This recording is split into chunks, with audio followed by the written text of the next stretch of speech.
La zone économique pour entrepreneurs installée en territoire de Nyiragongo Nord Kivu est un espace facilitant l'incubation en entrepreneuriat et cadre d'expansion industrielle. Étendue sur près de 6 hectares, on y voit se développer une industrie de transformation dans divers domaines, dont celui des recyclages des plastiques et déchets plastiques, de fabrication des emballages biodégradables, de la production des bouteilles à côté d'un poulailler de grande production. Cette zone a son fondement dans la valorisation de l'énergie électrique du parc national de Virunga, indique Ephraim Balolé, directeur général de la société Virunga Énergie. Au départ, Virunga a appuyé les petites entreprises au niveau de Rutshuru et une des difficultés, c'était trouver l'espace où la petite entreprise peut parvenir à évoluer. Souvent, il logeait chez quelqu'un et dès qu'il y a eu l'installation électrique, le bailleur se mettait à augmenter les prix et chasser la petite entreprise en même temps. Et c'est pourquoi on a compris que regrouper les entreprises constitue un atout pour la synergie, de travailler ensemble, mais aussi une opportunité de pouvoir mieux les accompagner avec Virunga Investissement.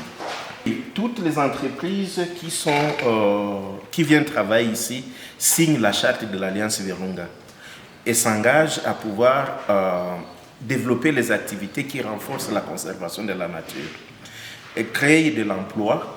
Et cet emploi aide à pouvoir résorber le chômage dans le milieu.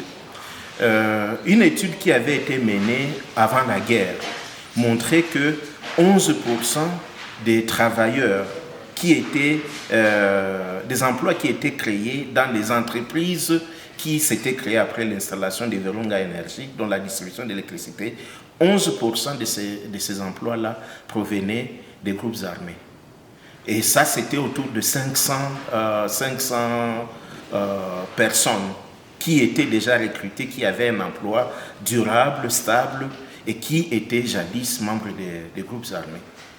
Et ça devient une solution durable aux problèmes des groupes armés dans la stabilisation sécuritaire dans le milieu grâce à la création des emplois, création des entreprises, création des emplois, création de la richesse. En termes de valeur ajoutée, il y a des activités de transformation qui vont se faire.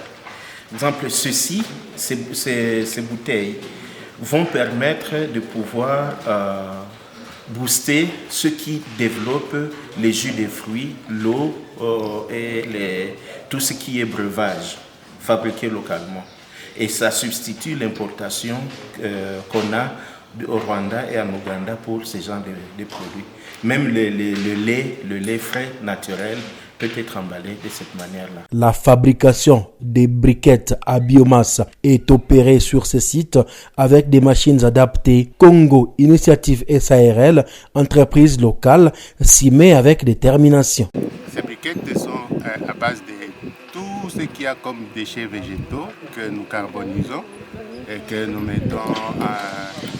donnons la forme à ces briquettes selon les machines dont nous disposons. Notre objectif, c'est de faire participer tout le monde dans la lutte contre la déforestation. Donc c'est ce programme-là, nous pensons faire intervenir tout le monde pour qu'on arrive à vulgariser ces briquettes.